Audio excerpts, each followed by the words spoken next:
U tišini jutra čujem glas, ne viče, ali zove nas.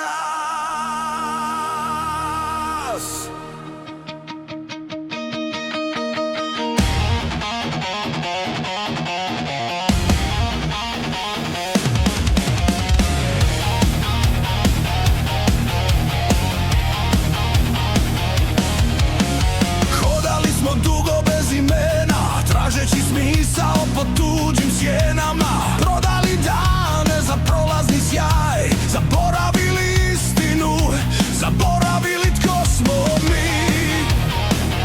Ali vrata su još uvijek otvorena i put je tu pred mojim nogama. U ime Oca živim sad, ne u strahu, ne u laži. U ime Oca stojim jak, njegova ljubav me vodi i snaži.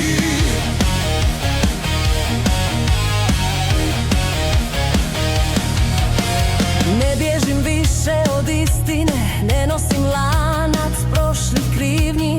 Kad srce padne, on me diže, u njegovim rukama nalazim mir.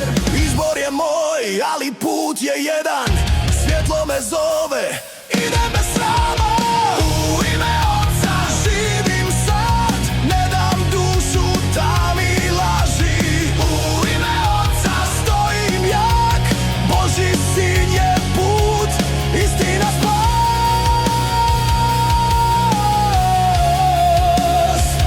Probudi se, ne prodaj se, život je dar, ne bacaj ga.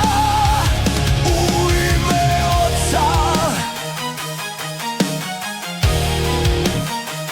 u ime Sina.